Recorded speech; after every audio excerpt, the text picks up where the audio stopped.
Hey guys, I'm cmasupra and update 1.33 has been released for War Thunder. This is version 1.33.23.1.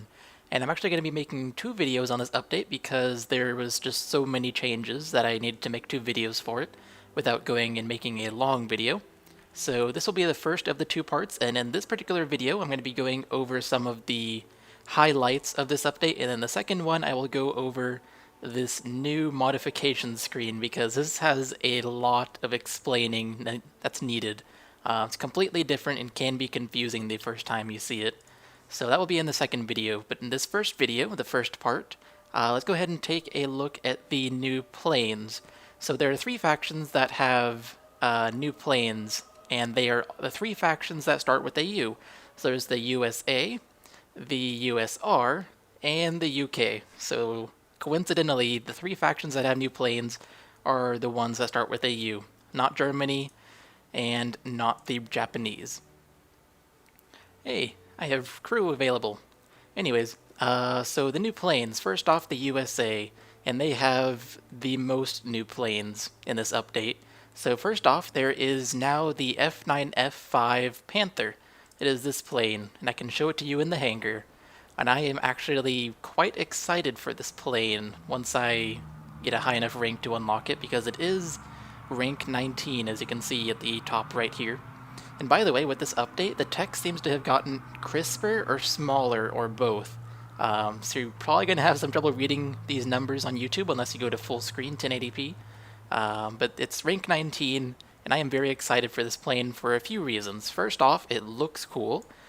Second off, it has 20mm cannons times 4, so it's one of the few American planes that have cannons.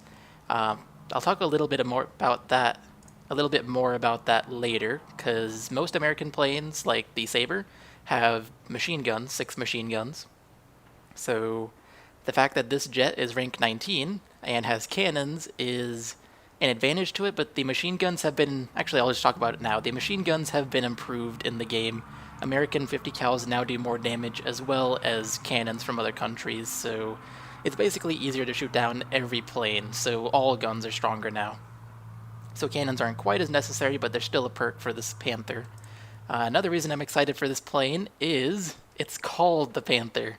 And the reason I'm excited about that is because in World War II, my favorite tank was the German Panther, and that's a tank, not a plane. So the fact that there's now a plane called the Panther makes me want to really try it out and see how much I like it.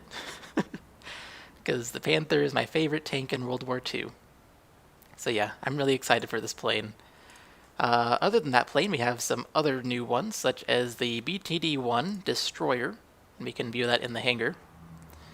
It has the Corsair wings with this angle right here, this low angle.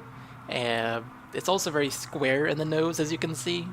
Kind of looks like a man with a mustache, I guess. Looks a bit weird. It really does look like a man with a mustache with wings attached to his arms. That looks funny. But we do have this new plane.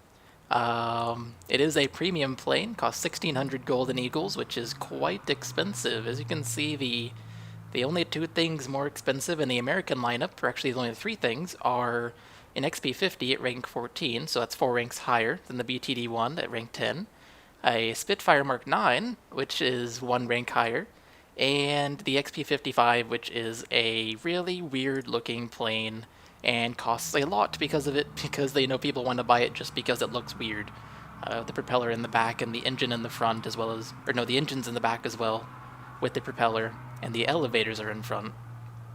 But that's not a new plane, so let's not cover that right now. Another new plane that comes in the US tech tree is the F-80C Shooting Star. That is this plane. I'm liking the look of this one as well. It kind of looks like a Panther, but without the bulbs on the side of the wings, which those bulbs were used to get you out of a stall if you're like in a flat spin or something, some kind of a stall you can't get out of. But yeah, this is a new plane. It's a jet at rank 18. So based on the stats, it looks like it's just a worse version of the Sabre. But I'm not sure about that because obviously I haven't unlocked it. I'm only rank 8 as every country, but I'm almost rank 9. Can't wait to actually reach rank 9, but it is taking quite a while. Another new plane that the Americans get is the F-8F1 Bearcat. It is this one, as well as the F-81B Bearcat. Now, glancing at these, I didn't see any difference between them, and I'm once again checking. Um, oh, there's a very obvious difference, isn't there? Yeah, there is. The armament is different. So the F8F1 has four 50 cals, and they're the M3 variant, which is a very awesome variant. It fires very fast. That rate of fire is very fast. And they have 1,600 rounds in them, which is 400 per gun, so that's pretty good. And then we have the F8F1B, which has four 20 mil cannons, same as the Panther. So the Panther seems to have less ammo, 760 versus 820, but the F8F1B is going to be a better plane than the F8F1, unless the 50 cals prove to be effective, which they may or may not be at that rank 15. I don't know. Moving on, the last new plane that the Americans get is the P-47D-28 Thunderbolt, and I did look at these stats as well, and the 25 and the 28 are identical. I don't know why there's a second plane here. Maybe it's just if you want two Thunderbolts. I really have no idea. The stats are identical, so I don't know what's up with that. So anyways, that's all the planes that the US get that are new. So now let's move on to the USSR. So these guys have four new planes. Two of them are two new Lag 3s. So we had the Lag 335 initially, and it was at rank 3, but it moved up to rank 4 in this update. And with update 1.31, we got the Lag 366, and now with update 1.33, we get two new Lag 3s, the Lag 38 and the Lag 311, and they're basically just slower versions of the Lag 335, which is a slower version of the Lag 366. All their armaments are exactly the same. There's literally no difference in terms of the armaments, in terms of their flight, turn times, and such like that. Now, I haven't yet bought these planes and tried them, but I'm just basing this on the stats that are given to us. And I know it was the case with the 335 versus the 366. The 66 was simply faster. That was it. That's why it's a higher rank. Although, I'm not sure it should be 2 ranks higher. It is 2 ranks higher. So we have the two new Lags, and then we also have another Yak-9, and I know how much some of you dread the Yak-9T with its 37mm cannon. It's the Yak-9 Troll, as a lot of people call it. Well, now we have Yak-9K, and it has a 45mm cannon, so it's an even bigger cannon by 8mm. I was about to say 7, but no, it's 8. And the cannon seems to have one less round. The 37mm cannon on the Yak-9T has 30 rounds, while the K has 29 rounds in its 45 mil.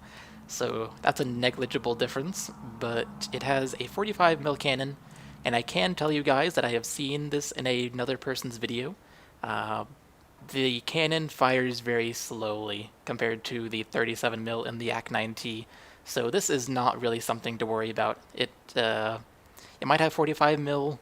It might have a 45 mil cannon, but the cannon is not something to really worry about compared to the Yak-9T. The Yak-9T is still a better plane. I think most people will agree with that once they start seeing the Yak-9K or trying out the Yak-9K. But we're not going to be trying out planes in this video. So next up, the fourth plane that the USSR gets, or the Russians get, is the Yak-17, which is over here, and we can take a look at that. That is a big, wow, those are big bulbs on the side of the wings. It's amazing the wings don't fall off. But this is a jet, as you can see. Oh, there's the exhaust. I was like, there's no exhaust on the back. But yeah, it's under the plane. So front is intake, and the exhaust is under it. And this is a jet at rank 18. So this looks a bit interesting. But it's another jet that the Soviets get. So that's all the new planes that the Soviets get. Now let's go on to the UK, or the British. Then they get one new plane, the De Havilland DH-100 Vampire FB Mark V. That means nothing to me. There's so many acronyms in that name, I don't know what that even means. Nor can I find it. Where is this thing? Ah, here it is. I have found it. It is right here. So it's another jet that the British get, and it's a bit of a weird jet. It is a jet, obviously. I've said it 3 times now, and you can see the exhaust right there. Where is the intake on this thing? Is it these things in the wings? I didn't think those were intakes, but I guess they would have to be because there's no other intake on this plane. But it's a very weird looking jet. It looks a lot like the P-38 Lightning, with the twin tails, with the twin rudders anyway, and the 2 struts coming off the left and right. So it's a very interesting jet, and this is available at rank 19, so it's a very high ranked jet. And it's going to be a bit interesting trying to fly this thing. One stat I want to show you guys, if I can get this to be easily readable. There we go. So, nope. There we go. On the right side here, you can see to the left of my mouse, it says rate of climb 50 meters per second. That is very good. That is the best climbing game. The best climbing game, no. The best climbing jet or plane in this game. I can almost guarantee it is. I don't think there's any other plane that climbs that well. To put it in perspective, for those of you who don't play this game, the average plane, or the average propeller plane, actually look at the Meteor. How fast the Meteor climb? Its rate of climb is 19.3 meters per second. So it's like 20 meters per second versus 50. So there's a huge difference there in terms of climb rate. Vampire seems to be a very good climbing plane. Either that or the stats are wrong. One of the two. So anyways, that's all the new planes in this update, so now I want to tell you something that I am very happy about. If you fly a plane that has 2 pilots, such as this G4M1 that the Japanese have, that is not what I wanted to show. Can I not show this in the hangar? There we go. So the G4M1, this thing has 2 pilots available in it. You can see the 2 seats right here. If you're flying a plane that has 2 pilots, then you have to actually have both pilots die before you get shot down for a pilot kill now. I am so happy they've made that change. It's not very often that I fly 2 piloted aircraft, but I hate pilot kills in this game. They happen way too often, and this is a step in the right direction towards making them not happen so often. So that is a good thing. Sadly though, if you're flying a single person plane, such as the Ki-61, you're just as likely to die as you were in 1.31, where pilot kills are just way too easy to come by. So, yeah, good news, and okay news, I guess, because they didn't change pilot kills to make them easier to get. That would be a terrible idea, considering they're already way too easy. But that's really all I have to talk about in the hangar here for part 1 of this video, or these videos. Part 1 of the 1.33 update. There you go. That'd be the way to say it. So let's go ahead and get into a game, and I'll show you some other things that I want to show you guys. And let's fly as the Americans with this Corsair, and there's a reason I'm going with the Corsair as my starting plane in an arcade battle. Alright, here we are in a battle, and this is a ground strike, and I was hoping it'd be a ground strike, and I'm glad it is, because there's something about ground strikes I want to talk about. But let's go ahead and pick the Corsair as our first plane, because there's also something about the Corsair that I want to talk about.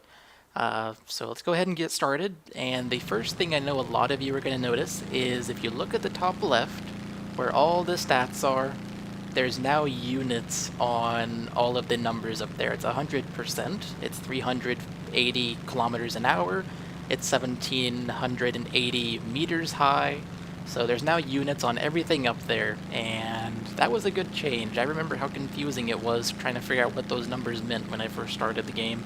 Even though I did look through the settings and I knew it was kilometers and meters and stuff, I just had a hard time figuring out what the numbers really meant. I knew what unit they were in, I just didn't know what they meant. But now that there's units there, I can figure out what they mean much easier. So that is the first thing that a lot of you are going to notice. Let's go ahead and attack this bow fighter. And I am doing this as a live commentary, so this is going to be a bit odd. Because I have notes on my other screen that I want to talk about. Don't you dare shoot me down, bow fighter. I will not appreciate that. There we go. Shot him down instead. That works perfectly. So, one of the things I want to talk about, and the reason I wanted to pick the Corsair as my first plane here, is because apparently they fixed the Corsair. People said the Corsair was wrong. Apparently they agreed. They have now supposedly fixed it, and they have fixed it by changing the climb rate and the turn speed, and I am being shot at. So I can safely say I have already flown this in this update. Wow, this is not going well for me at all. I am so damaged, but I can safely say that the turn time and the climb rate seem exactly the same as they were in 1.31. So I don't know what they're talking about, but supposedly they have changed it and made it better. Or not necessarily better, but more realistic is what I mean. Wow, okay, yeah, I'm so dead. So that's one of the new updates. In fact, it was the next thing I wanted to talk about, is how MGs and cannons now do more damage. It is much easier to be shot down now. It's also much easier to shoot other people down now because of that. And I know some people are saying, oh, American 50 cals have been fixed, they're so much better now, but that's not true. They do have a new sound, and that can make you think that they have been fixed, but that's not the case at all. What it is the case is every weapon has more damage now. Bullets have more damage, and cannons have more damage. So that's what the reality is. And as a result, American planes, even though most of them don't have cannons, are still, or are now, more viable than they used to be, although in my opinion they were always viable. I've never found an issue with their machine guns. I've always found them to be pretty effective, quite honestly. I know a lot of people would disagree with me on that, but if you were somebody who disagreed, you will now be happier because they are more effective now. So that took very little. I like how much more damaging it is. It's easier to get on somebody's tail, shoot them, and then get away from there. It's like booming and zooming is more effective, and it's no longer a question of whoever can turn better will win a fight. It's now the person who has better tactics will win a fight. So it's much better like this with more damage, in my opinion.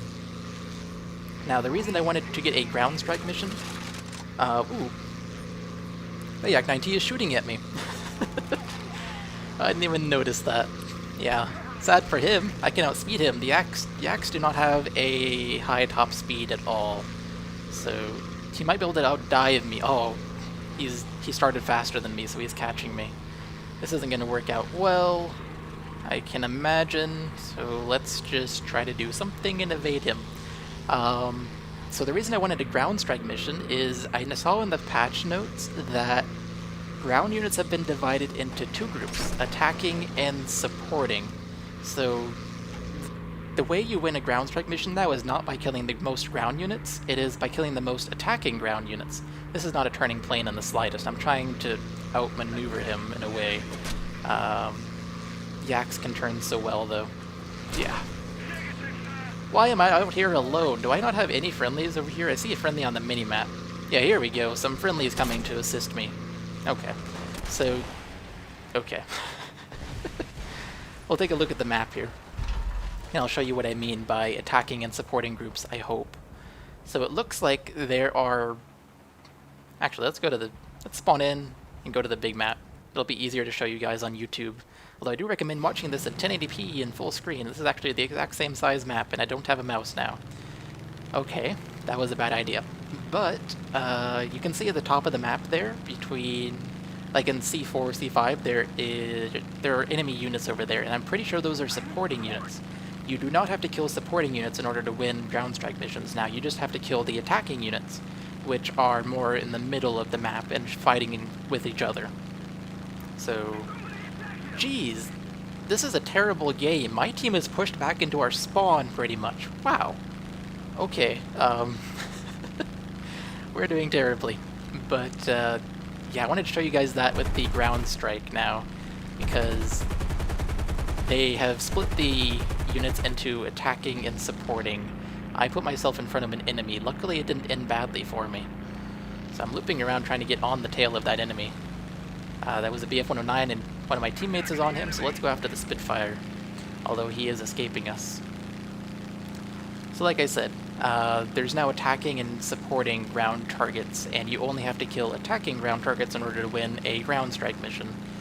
So it might be easier, it might be harder to win, I don't know. I haven't played enough yet, and I don't think it's really going to make a difference in terms of whether or not it's easier to win or harder to win, because both teams have to do the same thing still, just like always, and that is nothing new. Spitfire, you are so dead. Oh yeah, incendiary bullets are the best way to go. A common question is, what is the best shell rack? The answer is anything that gives you a ton of incendiary bullets. Those things are by far the best to have. I have gotten so many kills that I would not have gotten with any other shell rack because of incendiary bullets. So that's really all I have in my notes to talk about. So let's see if we can go ahead and win this game. The enemy does have 12 ground targets remaining, so I guess something I should mention is that a lot of maps were changed to be more balanced, and some of them have different numbers of tickets that teams have to dwindle down.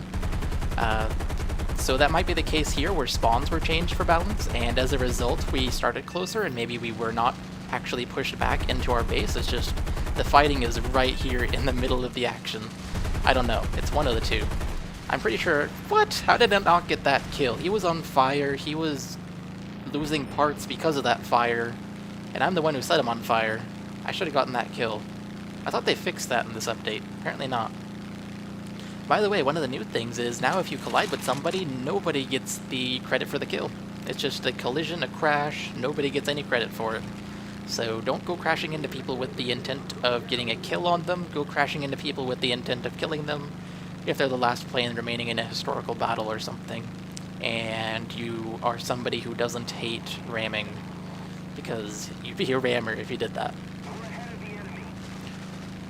I think we will win this. We have 2 more ground targets than the enemy does. They are on fire, this F4. Can I kill him? I don't know if I'm the one who set him on fire or not. It would be nice to kill him though. Oh yeah, you can see just how dangerous these 50 cals are now. They are much more dangerous. And that's because everything is more dangerous. Cannons are more dangerous, machine guns are more dangerous. Everything is more dangerous. I do like this change. It also makes pilot kills less annoying, because at this point in the game, if you get somebody on your tail, you are pretty much dead anyways, so getting a pilot kill just expedites your death and lets you get into another plane quicker, I guess you could say. So maybe I won't hate pilot kills so much in this update, even though they're just as common as they were before. Who knows? We'll have to see as I play more in this. This BF-19 is so screwed. Oh yeah, he's on fire. Can I steal the kill? If I can steal the kill, there's something wrong here, because I'm not the one. I stole the kill. Wow. Yeah. Okay, so that is definitely not fixed. Just setting someone on fire does not mean you get the kill, like it used to. Or not. No, it never used to mean that, but it should have meant that. So they have not fixed that, even if you should have earned the kill. That B-25 is way out there. Wow. Beaufort, you are so screwed. It appears that we have now pushed the enemy back. What ground units are remaining? It's light pillboxes. You know what? I'm going to go for them. If we can kill those 3 light pillboxes, we will win this, and that would be very, very, very, very good. Obviously, we want to win. The number of enemies there, though, is telling me not to do that. It would just be a suicide mission. I should wait until they have some friendly support. That Dornier 217 might be able to do it. That friendly one. Nope, he died. And I was going to say it looked like a pilot kill, but he's missing a wing. That is definitely not a pilot kill if you're missing a wing. Yeah, Dornier 217s are very durable, but maybe they're not as durable anymore with the increased weapon damage. That'd be something to test out, because they are by far the most durable plane I've ever flown before this update. I haven't tried it in this update. That's a P-39 Air Cobra. I don't know how I didn't see him coming straight at me. The enemy is attacking the base? Really? What enemy is attacking our base? They're not very smart. We have 1 ground target remaining. We're guaranteed to lose at this point unless I can go kill those 3 pillboxes. So you know exactly what I'm going to do? I'm going to go try and kill them. Because if I don't try, we're guaranteed to lose. If I do try, we're still probably going to lose, but it's not guaranteed. You may notice the engine sound cut out there. I don't know what's up with that. I've been having issues with that in this update. Sound just randomly cuts out. Yeah, I ended up dying. A B-25, that thing is not the most durable of planes, but let's try and kill those pillboxes. Just lost tail and fuselage in 1 hit. Yep. Guns are deadlier in this update, with an exclamation mark at the end. That text is very small compared to how it was in 1.31, but I'm pretty sure it was even bigger in 1.33. They've been making it smaller with every update. Are we supposed to attack the cargo ships or the pillboxes? Which one was it? Oh gosh, I don't know which one it was. There's cargo ships remaining. I don't see the pillboxes though. Yeah, the pillboxes aren't on the map anymore. We have to kill the cargo ships. Oh. Guns. Let's just make it specific. Machine guns and cannons are deadlier. It says so in the change log. Because I read the change log and that's how I'm making this video.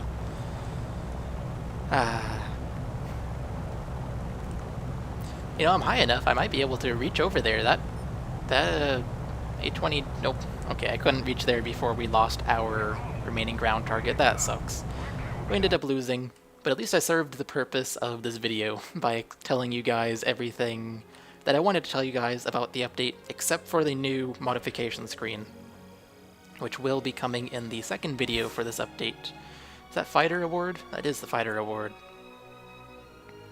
So 5 kills. I didn't do too bad for doing a live commentary. Most people do worse when they're doing live commentaries because they can't think entirely about the game, they have to think about what they're talking about as well. So 5 kills is really not bad at all with the live commentary going. So like I said, in the next video, part 2 of 2, I don't think there'll be anything after that, for the 1.33 update, I will be showing you the new modification screen because this thing is very confusing in your first look. And granted, the previous setup for modifications, like shell racks and air resistance and stuff like that, was also confusing when it first came out. But this is even more confusing for when it first came out, but I did manage to figure it out in about a minute or two. It didn't take very long. But I will be explaining this in depth and how each and everything works and all the nuances of it that most people won't be able to figure out on their own. Yeah, so look forward to that. I will be releasing it tomorrow. So as for this video, I hope you guys have enjoyed it and found it informative. Be on the lookout for my part 2 video for this. That's coming out tomorrow, or it might already be out if you're watching this after I have released this. And I will see you all in the next video. Bye guys. Now to date, this is the best full real battle game I have ever gotten in War Thunder in terms of the number of kills I have gotten. I got more kills than I've ever gotten in any other full real battle game that I've played in War Thunder. And